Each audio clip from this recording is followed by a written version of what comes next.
Hello everybody, I'm Will and welcome to the Skate Oasis. This is a very special video. This is the first video I've ever done. It's like a construction how-to, and this is the video where I finally show how to build quarter pipes. So we're not gonna waste any time, we're gonna get right into it, so let's go check it out. So time for a little bit of background here. I was approached by the father of a friend of my cousin who knows that I build or have built a couple of skateboard ramps, and he actually approached me at the skate park and asked me if I'd be interested in taking on a commission to build a couple of quarter pipes for his son, for them to put in their basement. I had to think about it for about 5 seconds. I jumped at the opportunity to do this because I've had a ton of fun making and adjusting the skate ramps that I've built for myself. And for someone to ask me and pay me to build ramps for somebody else, oh my gosh, bit of a dream come true here. So I actually went to the lumber yard earlier today. I have some wood, I have some other materials that I'm picking up tomorrow. And what I thought I would do is document basically the entire journey. Go fairly in depth about how I'm designing and building this ramp and take you along for the ride. Now, because Evan's basement is about 7 feet 2 inches tall, I think his dad told me.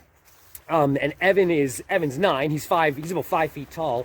We're gonna build the ramp about 1'6" high, 4 feet wide, and about 5 feet long.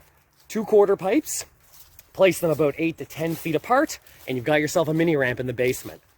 Now, I also want the ramp to be something that is gonna last a long time so that Evan can use this like forever and just progress on it and help like train in the winter and put it in the garage and have like skate parties and stuff. So I'm building with a 5-foot transition radius, which is a little bit steeper than some of the quarter pipes and the half pipes that we have around here. But because it's only 1.5 feet tall, this is actually gonna help it be like a really fun ramp to skate. Hello everybody, it is Monday at lunch and I am at the hardware store. I'm wearing my mask just because I've been coughing and sneezing just a little bit the last couple of days, and I don't want to catch COVID again. So I am here to pick up the lumber supplies for Evan's ramp. So we need some plywood, we need some studs, we need some birch, we need some connectors, and a few other things. So let's go get set up. Okay, so one of the guys that works here helped me find the 3/8 and the 1/4. I don't really know where most things are in here. And now I'm looking for birch, which is gonna be the top layer, the really nice, birch plywood right here. 1/4, excellent, I'll grab that. Evan, this ramp is gonna be awesome. I promise you, it's gonna be amazing, and it's gonna last forever. So make sure you invite me over for a skate party sometime soon. So this is what 2 quarter pipes look like. So it's time to talk about materials. For here we have some more plywood. This ramp is going to be surfaced with 2 layers of 3/8 inch thick plywood. This is pretty bendy plywood, and two layers will really give the ramp some added durability and skateability.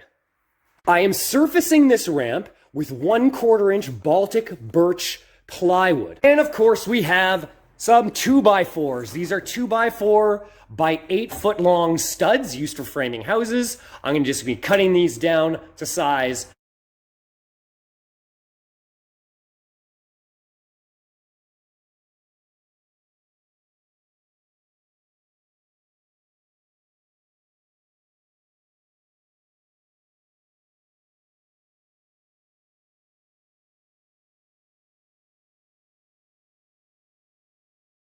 So it's time to start marking the frames and measuring the transition. Basically what we're doing is taking a long piece of wood, like an 8 foot 2x4, and we're putting 2 holes in it, 5 feet apart, which is gonna be our radius. One of them we're gonna pin down somewhere here, and the other one we're gonna put a pen into, and we're basically gonna have a swinging arm that will give us a perfect curve.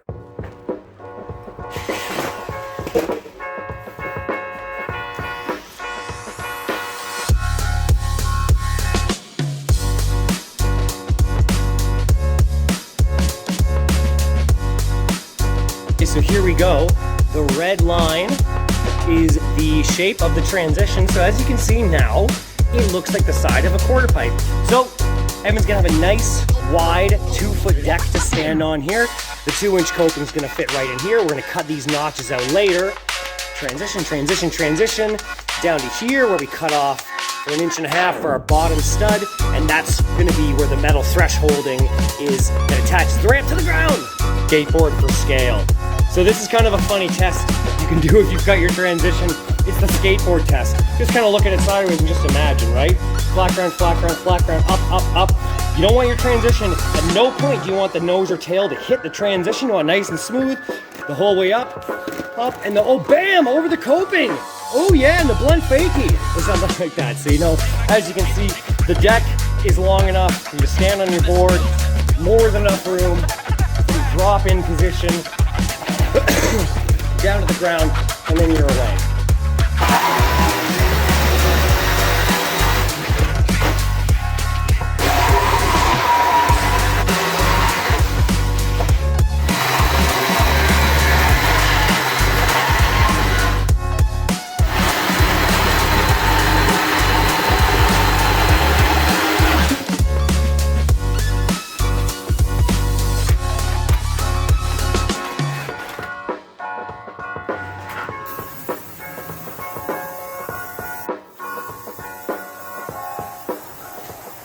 Okay, so now we have the top, the decking, and the sides painted.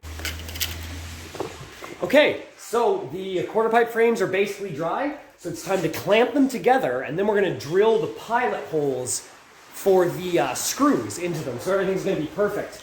I made this little jig here, which gives you the perfect outline. It's the end of a 2x4, so it gives you the perfect outline to go along and put it in the spots where I want my studs, and to mark them, so that I can just drill them and they'll be perfect. So let's get to doing that.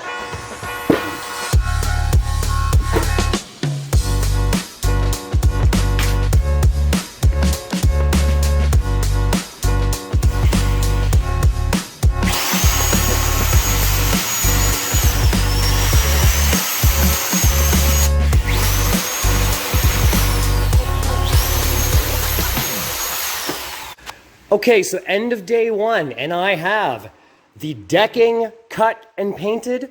I have the transition frames cut, pre-drilled.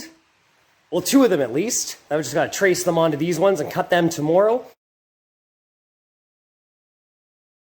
As you can see, I have framed out one of the quarter pipes, not entirely, just these here. And what I'm doing right now is making a template for the first layer of plywood. So I know exactly where all my screws are gonna go. And then I'm gonna make this again 3 times because it's 4 for each ramp. Then I'm gonna do the same thing for the, oops, kick my screws. Then I'm gonna do the same thing for the next layer. So let's lay this down and let's mark out where our coping's gonna go. So the first layer is on. I've got the screw holes marked out. So I'll be able to use this as a template for the other 3 pieces. Now for the second layer, you're gonna notice that the first layer doesn't touch the ground. There's a bit of a gap there, which is fine because when we come along with the second layer, it's gonna sit on top and it's probably just gonna barely touch the ground. So I'm gonna take this measurement here and that's the measurement that I know I have to make this sheet longer than this one by. Did that make any sense? Words can be hard. So this is how you lay out your layers to ensure that you don't double screw anywhere. So up here, these 2 sheets, these are layer 1 left and layer 1 right. And as you can see, I've got screw holes in them and I've got chalk marks on here too. Now, these 3 sheets here are ramp layer 1, layer 2 left, layer 2 center, and layer 2 right. The reason that I've got the middle sheet bigger and they're cut like this is because we want to overlap that seam. And now what else I can do is I can make sure that my screws all line up so that they're all dig in. But as you can see, these ones do not line up with these ones, meaning that when they're on top, they won't drive the screws together, which is a big no-no. So these are the studs I've already cut. They're 3 foot 10.5 inches long. These are the full-size studs that I've got left to cut. Now the reason that they're 3 foot 10.5 inches is because they sit inside the frames, which are each 3/4 inches wide. So 1.5 inches, 4 feet minus 1.5 inches is 3 foot 10.5 inches. And of course the ramp is going to be a clean 4 feet wide to fit all of our sheet material. Yeah, so this isn't that exciting to film. I'm just going to basically take one of these that I've already cut. I'm going to use it to mark those other studs, and then I'm going to bust out the jigsaw to cut them. Okay, so now I have all the studs cut, which is excellent. I even have a couple of extras just because you never know. Now I have all 4 frames painted and pre-drilled and cut, of course, which is awesome. So now what I'm doing is that's my remaining piece of 2x8, 3/4 inch. This is the rear assembly. That's the decking. I've marked out their locations on that piece. So now I'm going to cut that, paint them, and then put the rear decking assembly together. Good morning, everybody. Will here. I am in the garage workshop, putting the finishing touches on some preparation work I have to do for Evan's ramp here. The car is loaded with most of the stuff, and what I've been doing right now is drilling the steel. Here's the coping. This is a 3/8 wide hole on one side, and then a 3/16 wide hole on the other side. So I'm going to drive a screw through the little hole, and then the big hole is just to give me access with a screwdriver to screw it in there. Here's what I've done with the sheet metal. I have drilled the 3/16 hole in there, but then I took my bigger drill bit, and you can see I bored out a bunch of it. I countersank it, and that is because the bolt, when we countersink it, the bolt, sorry, 1 second, I'll put it in. Didn't think this shot through. Gotta put the bolt in here. So when the bolt goes in, that's the bolt that's gonna hold this to the sublayers. It's flush. It's totally flush inside that countersink hole, so it's gonna be nice and clean. All I have left to do is drill the other threshold piece, load them in the car, and then at about 12:30, I'm heading over to Evan's house, and I'm gonna build this ramp. I'm gonna film that whole thing as well. So it's also a gorgeous day out. Beautiful Sunday. I love this time of year. I'm at the spot, I'm at the house, and we just took a quick look at the space. I'm gonna bring some stuff downstairs, and once I've got everything downstairs, we'll take a look at the space and we'll start putting together the basics. Okay, so I have everything inside, and I'm in the space down here in the basement. So the ramp is going to go here in this corner. Well, not the corner, in the end here. And the second ramp is going to go probably, 8 to 10 feet out here, wherever Evan wants to put it. Got everything ready to go. So plug a few things in, put the knee pads on, time to get to work.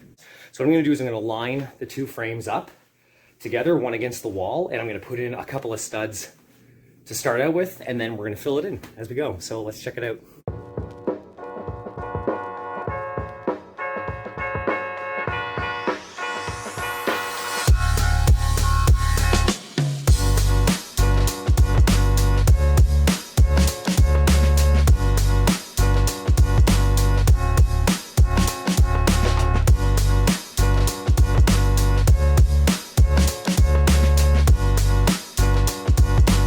What the quarter pipe looks like. So it's time to move on to surfacing, and then we're going to do the coping, and I'm going to build a second one.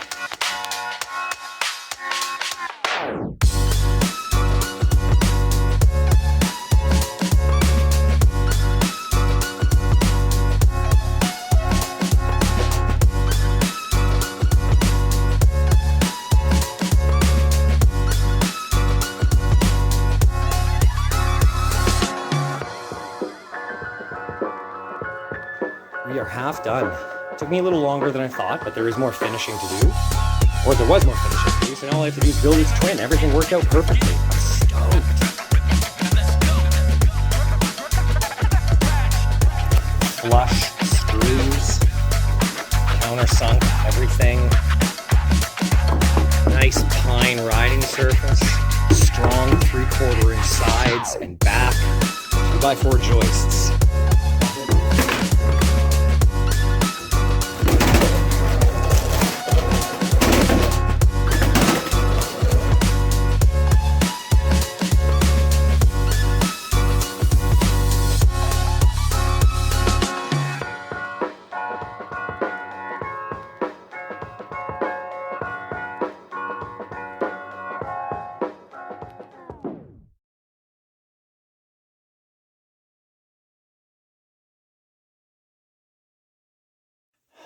folks, we are done.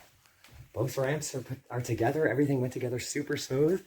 I am so stoked. Look at this. Got them about 8 feet apart right now, but I'm gonna call down to Evan and maybe we'll just start skating and see if he catches on, eh?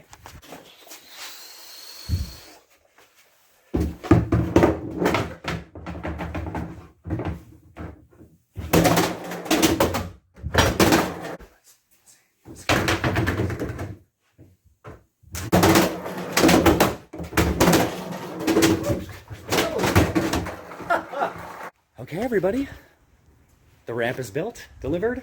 Evan's skating it right now, and he could not be happier. I am so stoked that I got a chance to do this, and the fact that he loves it so much, oh my gosh, it made it all worthwhile. So I want to do this again. Okay, everybody, that's going to be it for the video. Thank you so much for watching. I hope you enjoyed it, and I hope you learned a lot. I learned an incredible amount. So if you like what you've seen, please subscribe to the channel, like the video, share it with your friends, hit the little bell icon, follow me on Instagram. I'm coming back every week with more skateboarding content. So in the meantime, you can click over here to subscribe to the channel. You can click over here to watch another video. You have been amazing. I have been Will. Thanks so much, and I'll see you next time.